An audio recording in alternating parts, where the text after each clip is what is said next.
ഇപ്പോൾ ആലപ്പുഴയിലെ പ്രതി ജയചന്ദ്രനെ സംഭവ സ്ഥലത്തേക്ക് തെളിവെടുപ്പിനായി എത്തിക്കുന്ന ദൃശ്യങ്ങളാണ് പ്രേക്ഷകർ കാണുന്നത്.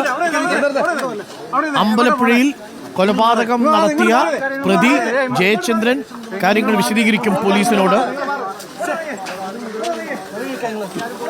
തന്റെ ഭാര്യയെയും മകനെയും മറ്റൊരു സ്ഥലത്ത് പറഞ്ഞയച്ച് വീട്ടിൽ നവംബർ 6-ാം തീയതി അർദ്ധരാത്രിയിൽ തന്റെ പെൺസുഹൃത്തായ വിജയലക്ഷ്മിയെ പ്ലെയർ കൊണ്ട് തലക്കടിച്ച് കൊലപ്പെടുത്തിയാണ് പ്രതി കൊലപാതകം നടത്തിയത്. കൊലപാതകത്തിനു ശേഷം പ്രതി തൊട്ടടുത്ത് വീടിന്റെ നിർമ്മാണത്തിലിരുന്ന ആ വീട്ടിലേക്ക് കൊണ്ട് എത്തിക്കുകയായിരുന്നു. അവിടെ കിച്ചണിൽ പണി നടന്നുകൊണ്ടിരിക്കുന്ന അടുക്കളയിൽ കുഴി കുഴിച്ച് വിജയലക്ഷ്മിയെ മറവ് ചെയ്തു. അതിനുശേഷം മണ്ണിളകി കിടക്കുന്നത് കണ്ട് നാട്ടുകാർക്ക് സംശയം തോന്നി, പണിക്കാർക്ക് സംശയം തോന്നി. ഇതിനിടയിൽ ഫോൺ കണ്ണൂരിലേക്കുള്ള KSRTC ബസ്സിൽ ഉപേക്ഷിക്കുകയും ചെയ്തു. അതൊരു സാക്ഷി കണ്ടു. ഫോൺ എറണാകുളത്തെത്തി. എറണാകുളത്തെ ഫോൺ പരിശോധിച്ചപ്പോഴാണ് വിജയലക്ഷ്മിയുടെ ടവർ ലൊക്കേഷൻ പരിശോധിച്ച് വിജയലക്ഷ്മി അമ്പലപ്പുഴയിൽ ഈ വീട്ടിലെത്തിയിരുന്നതായി പോലീസിന് വിവരം ലഭിച്ചത്. ഇപ്പോൾ ശരത്ത് ചേരുന്നുണ്ട്.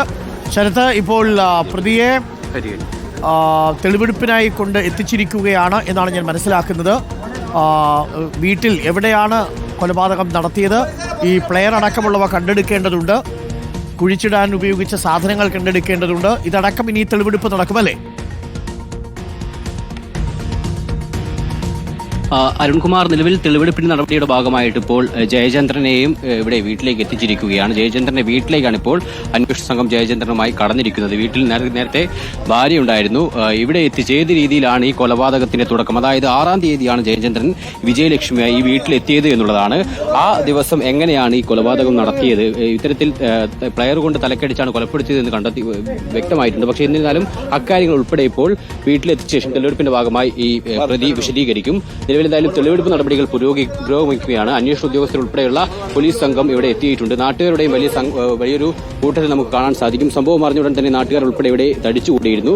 പിന്നാലെയാണ് ഇപ്പോൾ പോലീസും തെളിവെടുപ്പിനായി എത്തിയിരിക്കുന്നത്. ഈ വീട്ടിലെ ജയചന്ദ്രന്റെ വീട്ടിലെ തെളിവെടുപ്പ് നടത്തിയ ശേഷമായിരിക്കും ഈ മൃതദേഹം കുഴിച്ചുമൂടിയ സമീപത്തെ വീട്ടിലേക്ക് അന്വേഷണ സംഘം കടക്കുക. അവിടെയും തെളിവെടുപ്പ് നടത്തും.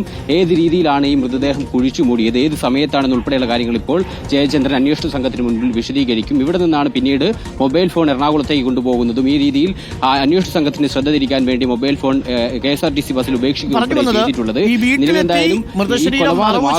ശേഷം ഈ കിച്ചണിലെ മണ്ണിളകി കിടക്കുന്നതായി നാട്ടുകാരുടെ ശ്രദ്ധയിൽപ്പെട്ടോ? അവരാണോ ഇനി പോലീസിൽ അറിയിച്ചത്? അതല്ല, പോലീസ് എത്തുമ്പോഴേക്കും ഇതാ വീട് പണി ചെയ്തുകൊണ്ടിരുന്ന ആളുകൾ ഈ അടുക്കളയിലെ കോൺക്രീറ്റ് ഒക്കെ കണ്ടിരുന്നോ? ഈ സംഭവം പോലീസ് അറിയുന്നത്, അതായത് ഈ മൊബൈൽ ഫോൺ ഇത്തരത്തിൽ KSRTC ബസ്സിൽ ഉപേക്ഷിച്ച നിലയിൽ പോലീസിന് ലഭിക്കുന്നു ആദ്യം. പിന്നീട് ഈ വിജയലക്ഷ്മിയുടെ ബന്ധു ഇത്തരത്തിൽ വിജയലക്ഷ്മിയെ കാണാനില്ല എന്ന് പറഞ്ഞ് പോലീസിൽ പരാതി നൽകുകയും ചെയ്തു. ഇതിന്റെ അടിസ്ഥാനത്തിൽ നടത്തിയ അന്വേഷണത്തിലാണ് ഈ മൊബൈൽ ഫോൺ ഇത്തരത്തിൽ എറണാകുളത്ത് നിന്ന് ലഭിച്ചു എന്നുള്ളത് മനസ്സിലാക്കുന്നത്.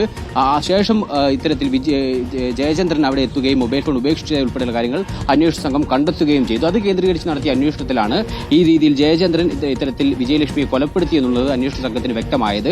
തുടർന്ന് നടത്തിയ ചോദ്യം ചെയ്യലിൽ കൊലപാതകം ഉൾപ്പെടെയുള്ള കാര്യങ്ങളെക്കുറിച്ച് വിശദീകരിച്ച് ജയചന്ദ്രൻ പോലീസ് അന്വേഷണ സംഘത്തിന് മുൻപിൽ വിശദീകരിക്കുന്ന സാഹചര്യമുണ്ടായി. അതായത് ഈ 6-ാം തീയതി വിജയലക്ഷ്മി വീട്ടിലേക്ക് വിളിച്ചു വരുത്തുന്നത് അമ്പലപ്പുഴ ക്ഷേത്രത്തിൽ തൊഴാനെന്ന് പറഞ്ഞാണ്. ആ സമയത്ത് ജയചന്ദ്രന്റെ ഭാര്യയും മകനെയും ഈ വീട്ടിൽ നിന്ന് മാറ്റുകയാണ് ഉണ്ടായത്. ഒപ്പം ആ ദിവസം ജോലിക്ക് പോകാതെ ജയചന്ദ്രൻ വീട്ടിൽ തന്നെ ഇരിക്കുകയും ചെയ്തു. ശേഷം വിജയലക്ഷ്മി വന്ന ദിവസം ആ ദിവസം ഇവിടെ തങ്ങി എന്നുള്ളതാണ് മനസ്സിലാക്കുന്നത്. അന്ന് രാത്രി ഇരുവരും തമ്മിൽ ചില തർക്കങ്ങൾ ഉണ്ടാകുന്നു. ഈ ജയചന്ദ്രന് പുറമെ മറ്റൊരു ആൺസുഹൃത്ത് കൂടി വിജയലക്ഷ്മിക്കുണ്ട് എന്നുള്ള വിവരങ്ങളാണ് ലഭിക്കുന്നത്. ആ രീതിയിൽ മറ്റൊരു ആൺസുഹൃത്തിന്റെ പേരിലുണ്ടായ തർക്കമാണ് പിന്നീട് കൊലപാതകത്തിലേക്ക് നയിച്ചത് എന്നുള്ളതാണ് നമുക്ക് ലഭിക്കുന്ന വിവരം. എന്തായാലും അക്കാര്യങ്ങൾ ഉൾപ്പെടെ പോലീസ് ഇപ്പോൾ ഒരു വ്യക്തത വരുത്തും. ഏത് രീതിയിലാണ് അന്ന് തർക്കമുണ്ടായത്, കൊലപാതകം പ്ലെയർ ഉപയോഗിച്ച് തലക്കടിച്ചാണ് എന്നുള്ളതാണ് നിലവിൽ മനസ്സിലായത്. അതുൾപ്പെടെയുള്ള കാര്യങ്ങൾ ഇപ്പോൾ എന്തായാലും അന്വേഷണ സംഘത്തിന് മുൻപിൽ വിശദീകരിക്കും. ശേഷം ഈ മൃതദേഹം ഏത് സമയത്താണ്, അതായത് പകൽ സമയങ്ങളിൽ ഇത്തരത്തിലൊരു മൃതദേഹം ഈ വീട്ടിൽ നിന്ന് സമീപത്തെ വീട്ടിലേക്ക് മാറ്റുക എളുപ്പമല്ല. കാരണം വളരെ ആളുകൾ തിങ്ങിപ്പാർക്കുന്ന ഒരു കേന്ദ്രമാണിത്, ഒറ്റപ്പെട്ട പ്രദേശമല്ല. ആ രീതിയിൽ മൃതദേഹം പകൽ സമയത്ത് മാറ്റുകയാണെങ്കിൽ തീർച്ചയായും സമീപത്തുള്ള ആരെങ്കിലും ഒക്കെ തന്നെ കാണാനുള്ള സാധ്യതയുണ്ട്. അത്തരമൊരു റിസ്ക് ആ സാഹചര്യത്തിൽ ജയചന്ദ്രൻ എടുക്കാനും സാധ്യതയില്ല. അങ്ങനെയാണെങ്കിൽ രാത്രി സമയത്ത് തന്നെയായിരിക്കും മാറ്റിയിട്ടുണ്ടാവുക. മറ്റൊരു സാധ്യതയുള്ളത് വീടിന്റെ പുറകുവശത്ത് കൂടി ഈ തൊട്ടടുത്ത വീട്ടിലേക്ക് കയറാമെന്നുള്ളതാണ്. അങ്ങനെ മാറ്റുകയാണെങ്കിൽ അത്രയും എളുപ്പം ആളുകൾക്ക് അങ്ങനെ കാണാൻ സാധിക്കില്ല. ആ രീതിയിൽ വളരെ രഹസ്യ സ്വഭാവത്തോടു കൂടി തന്നെ ഈ പുറകുവശത്ത് കൂടി മൃതദേഹം ഒരുപക്ഷെ സമീപത്തെ വീട്ടിലേക്ക് മാറ്റിയിട്ടുണ്ടാകാമെന്നുള്ളതാണ് പോലീസും കണക്കാക്കുന്നത്. ശേഷം ഈ വീട്ടിലെ ഇത്തരത്തിൽ ബാത്റൂമിന് നിർമ്മാണം നടക്കുന്ന മുറിയിലാണ് ഇത്തരത്തിൽ ഈ മൃതദേഹം കുഴിച്ചു മൂടുന്നത്. ആദ്യം ഈ വീടിന്റെ നിലത്തിന്റെ പണികളൊന്നും കഴിയാത്തത് കൊണ്ട് തന്നെ മണ്ണ് മാന്തി കുഴിച്ചു മൂടി. പക്ഷേ പിന്നീട് ഈ മണ്ണ് ഉൾപ്പെടെ നീക്കം ചെയ്യുന്ന രീതിയിൽ മണ്ണ് വിണ്ടുകീറുന്ന സാഹചര്യം വന്നു. മാത്രമല്ല പട്ടി ഉൾപ്പെടെ വന്ന് ഈ മൃതദേഹം പുറത്തെടുക്കാനുള്ള സാധ്യത കൂടി ജയചന്ദ്രൻ കാണുന്നു. ആ സാഹചര്യത്തിലാണ് പിന്നീട് ഇത് കോൺക്രീറ്റ് ചെയ്ത് മൂടാമെന്ന ഒരു തീരുമാനത്തിലേക്ക് ജയചന്ദ്രൻ കടക്കുന്നത്. ശേഷം ഈ മൃതദേഹം ഇത്തരത്തിൽ കുഴിച്ചുമൂടിയ സ്ഥലം ഇത്തരത്തിൽ കോൺക്രീറ്റ് ചെയ്ത് മൂടുകയാണ് ഉണ്ടായത്. പിന്നീട് ഈ പറഞ്ഞതുപോലെ മൊബൈൽ ഫോൺ കിട്ടിയതും അതേപോലെ തന്നെ ബന്ധുവിനെ കൂടി പരാതിയുടെ അടിസ്ഥാനത്തിൽ പോലീസ് നടത്തിയ അന്വേഷണത്തിലാണ് ജയചന്ദ്രന്റെ വീട്ടിലാണ് ഏറ്റവും ഒടുവിൽ വിജയലക്ഷ്മി എത്തിയത് എന്നും മനസ്സിലാക്കുന്നത്. ജയചന്ദ്രൻ വിളിച്ചതിന്റെ കൂടി ഭാഗമായിട്ടായിരുന്നു വിജയലക്ഷ്മി ഇവിടെ എത്തിയിട്ടുണ്ടായിരുന്നതെന്നും കണ്ടെത്തുന്നു. അതിന്റെ അടിസ്ഥാനത്തിൽ ജയചന്ദ്രനെ ചോദ്യം ചെയ്തതോടുകൂടിയാണ് ഈ കൊലപാതകത്തിന്റെ ചുരുളഴിയുന്നത്. എന്തായാലും തെളിവെടുപ്പ് ഉൾപ്പെടെ നടപടി ഇപ്പോൾ ആരംഭിച്ചിട്ടുണ്ട്. അല്പസമയത്തിനകം സമീപത്തെ വീട്ടിലെത്തിച്ചും തെളിവെടുപ്പ് നടത്തും. ഈ മൃതദേഹം കുഴിച്ചുമൂടിയ വീട്ടിലെത്തിച്ചും തെളിവെടുപ്പ് നടത്തും. ശേഷം ഈ മൃതദേഹം ഇവിടെ നിന്ന് കുഴിച്ചിട്ട നിലയിലാണ് ഇപ്പോഴും ഉള്ളത്. അത് തുറന്ന് പുറത്തെടുക്കുന്ന നടപടികളിലേക്കും അന്വേഷണ വിദഗ്ധ സംഘങ്ങളും ഇവിടെ എത്തിയിട്ടുണ്ട്. നിലവിൽ ഇപ്പോഴും മൃതദേഹം ഈ മണ്ണിനടിയിൽ തന്നെയാണ് എന്നുള്ളതാണ്. ഈ അല്പസമയത്തിനകം ഈ രീതിയിൽ പോലീസ് പരിശോധന നടത്തി ഈ ഫോറൻസിക്കിന്റെ കൂടി സഹായത്തിലായിരിക്കും